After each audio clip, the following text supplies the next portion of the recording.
Myself Shoptaporni from BioLive. Today we will learn about exponential population growth. See, what is population? Population is an aggregation of organisms, all are of same species, okay, and they are living together and reproducing. Now there are so many external factors which can influence the growth of a population, like the resource limitation. For example, the limitation of food, limitation of shelter, then migration, age and size, predation, competition, etc. But if you keep aside all these external factors, so then a population can grow exponentially without any kind of resistance, okay? And that kind of growth is known as exponential population growth. So, let's take some variable for that, okay? Okay, first draw a curve of exponential growth. See, if in the y-axis we put the population size and in the x-axis we put the time period, then we will see in a population growth the curves, in an exponential growth the curve is like this, okay? Here you can see in the first few period, the growth is very slow. The curve is rising very slowly. But after that, the curve rises very rapidly. Okay. That means the population is now growing exponentially. The reproductive rate of the population is now very high. So this kind of curve represents the simple mathematical explanation of the exponential population growth, where there is no resistance on the growth of the population, okay? And we can define the equation as dn dt equal to Rn. And now we will learn how this equation comes. dn dt equal to Rn, the exponential population growth equation, okay? So for that, let's take some variable. First of all, the variable n, okay? The n is the population size. The n is the population size. That means the number of individuals present in a population is known as n, or the population size. Now you can add a subscript t to this variable. So nt is the population size at time t. Okay. This means it is representing the number of individuals present in a population at a particular time t. Okay, then we will write it as nt. Now see, there are four factors which can influence the population size. See, if there is any kind of birth in a population or anyone is immigrating in the population, then the population size will increase. On the other hand, if there is any kind of death in the population and someone is emigrating from the population, then the population size will decrease. Okay. So, if we take a population size at t plus 1th time, then what will happen? See, nt plus 1 at nt plus 1th time, the population size is nt plus 1. Okay, at t plus 1th time, the population size is nt plus 1.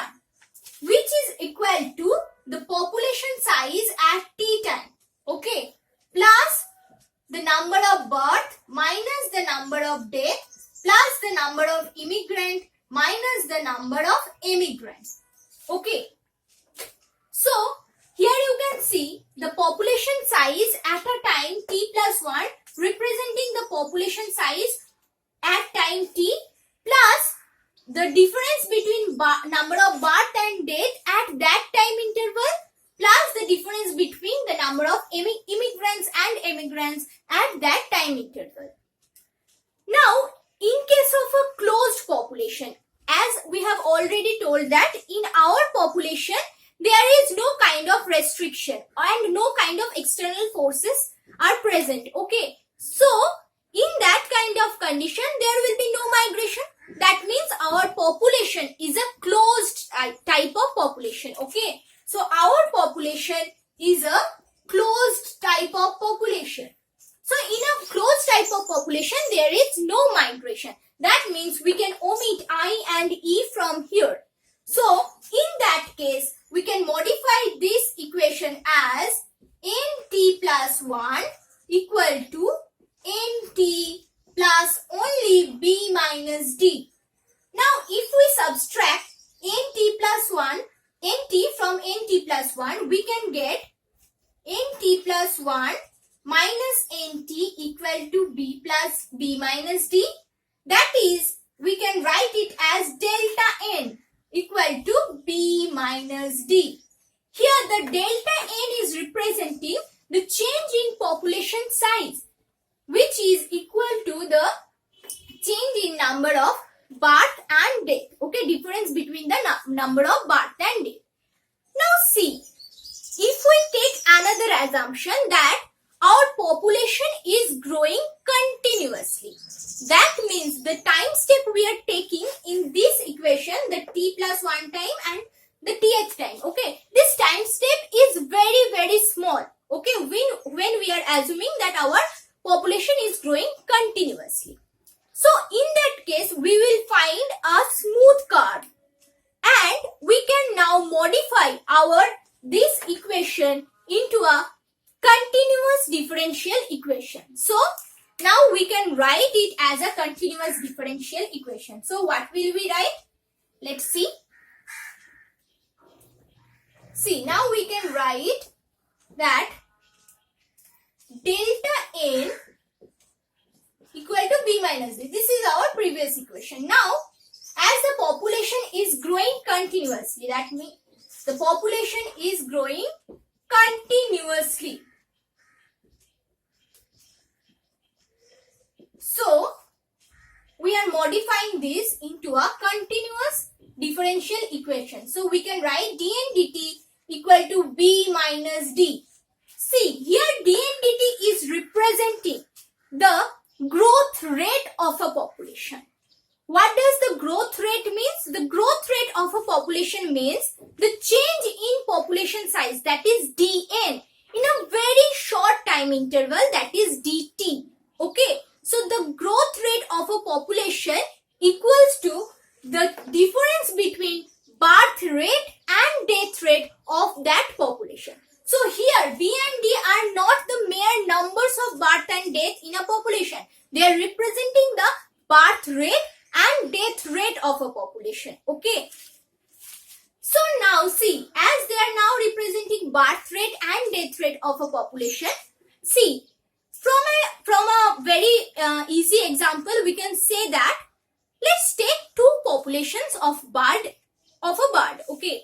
In the first population, say there are 1,000 individuals, and in the second population there are 25 individuals. So, in the first population, obviously the birds will lay more eggs because there are more birds, and in the second population they will lay less eggs. So here you can see that the birth rate of both population are depending on the population size. Okay, that is why the first population is laying more eggs. Their birth rate is more. So we can now write that capital B is directly proportional to capital N. Capital N is the population size and capital B is the birth rate. Now, on the other hand, we can also write capital D is directly proportional to capital N. Now, let's take a constant capital B equal to small b into capital N and capital D equal to small d multiplied by capital N. Okay, so small b and small d are the constant.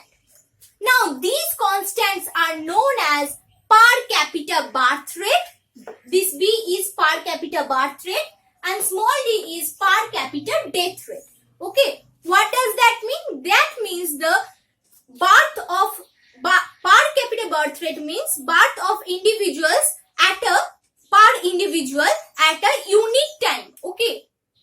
Now, or the number of offspring produced by an individual at a unique time. So, now we are considering them as constant. B and D are constant for all individuals in a population. But see, this is not always true, right?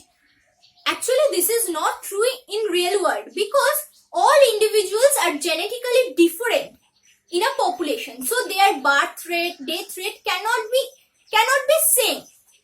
In spite of that, they are of different age, different size. So how can be their birth and death rate, per capita birth and death rate can be same? So this cannot be true in a real world. But for the sake of the mathematical explanation, we are taking them as constant. Okay. Now, and also see if the birth rate and death rate cannot be constant, because if there is any kind of crowding in a population, then obviously the birth rate, per capita birth rate will decrease, the small b will decrease, and the small d or per capita death rate will increase. So they cannot be constant. On the other hand, another fallacy is that here we are thinking that small b or the population birth rate of a population is always directly proportional to the population size at that time, at a particular time.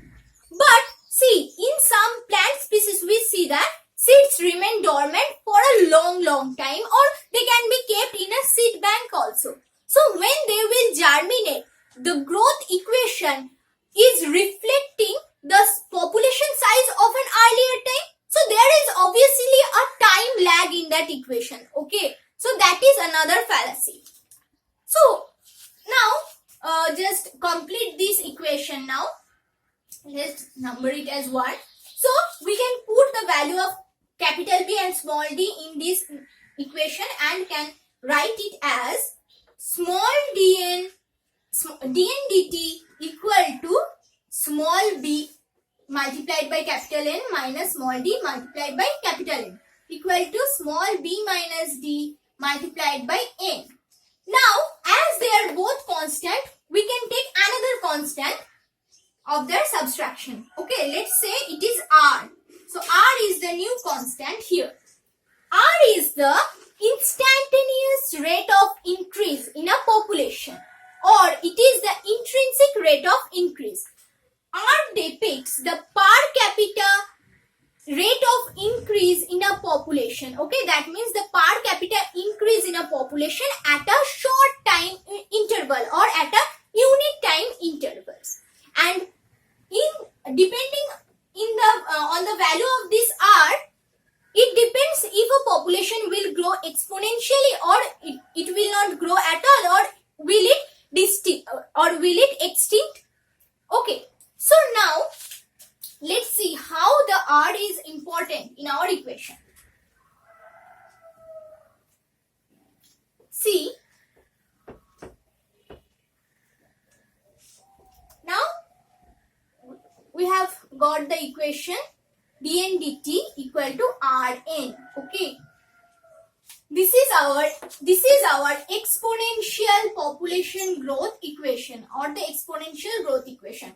Here it is dn dt is the population growth rate, R is the instantaneous rate of increase or intrinsic rate of increase, also known as Malthusian parameter, and n is the population size. Okay, now when R is 0, that means dn dt will also be 0. When R is 0, dn dt is also 0. That means there is no growth in the population. The population size remains constant in that condition. So let's draw a curve. In this graph, we are putting n in the y-axis and t in the x-axis. So when R is 0, the dn dt equal to 0. That means the n or the population size remains constant. So we can draw a straight line when R is 0, as the population size is remaining constant with the increasing time. When R is greater than 0, that means dn dt is also greater than 0. That means the population is now growing, and it is growing exponentially. Why exponentially? Because there is no resistance in this kind of growth of a population. And then we can draw the curve like this. Okay. So say here the R equal to 0.02. So this is the exponential growth curve. Okay. And if the value of R is more, or if the value of R is less, say if the value is 0.01. Then the curve becomes like this. This means that when the value of R is more, there will be the rate of increase will be more in that population. Okay. Now say the R is less than 0. That means the dNdt will also be less than 0. That means the population is declining. The growth rate of the population is declining, and we can draw it like this. Okay, we can draw it like this. When R is say minus 0.02. Now this curve will never reach 0 mathematically. But say if this curve reaches below the 1, that means there is no one alive in that population. So that population is obviously extinct. And if we modify this curve slightly, putting t in the x-axis, but here putting the natural log of the n in the y-axis, then for r equal to 0, the curve remains same. But for r is greater than 0 and r is less than 0, the curve becomes straight line. Okay. Now see, you can now say that why R is so important, because depending on the value of R, the curve will the population grow exponentially, or will it be extinct, or will not it grow? Will it be remain constant? Depends. Okay. But from this equation, from this continuous differential equation of the population growth, we cannot determine the exact population size at the time t. So to determine that, we need to integrate this equation. So let's integrate it.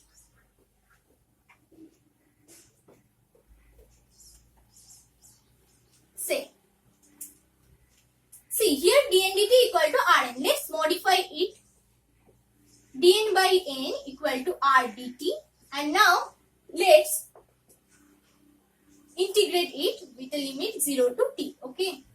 So it will be log e base n 0 to t equal to R t 0 to t plus the constant c.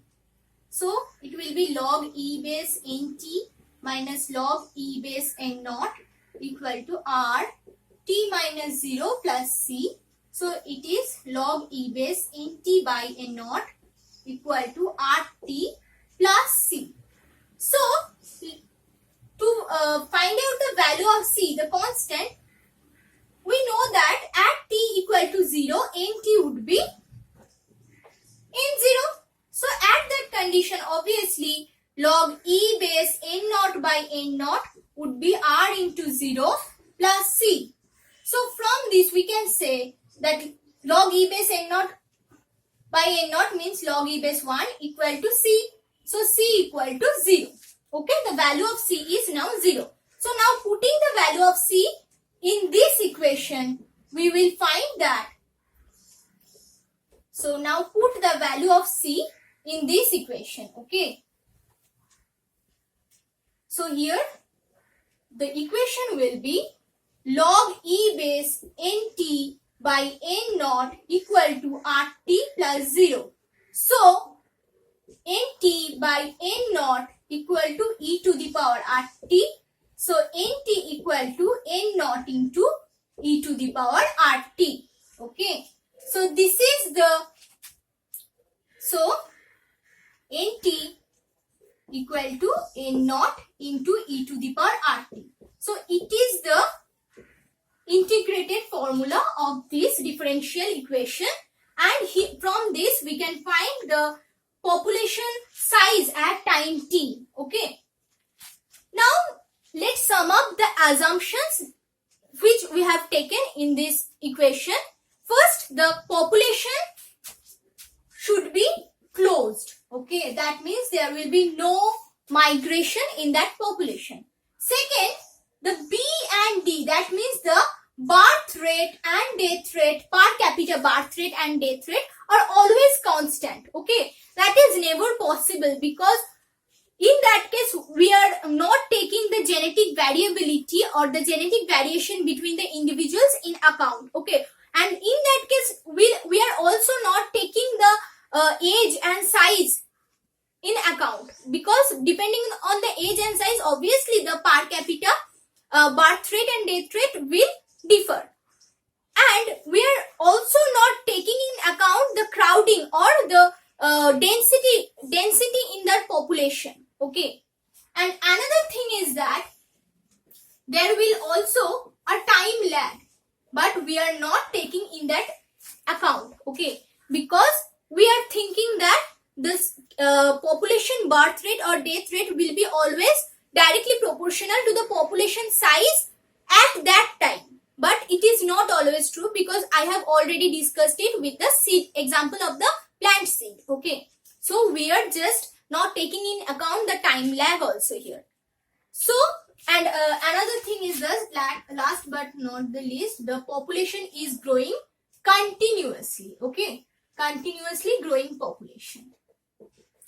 So these are the 4 assumptions of this equation of the exponential population growth curve. So I think it is now clear. So with this, we'll end our today's lesson here. I will continue this chapter in my next video.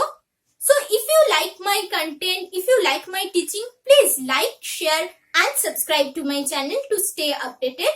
Thanks for watching and happy learning.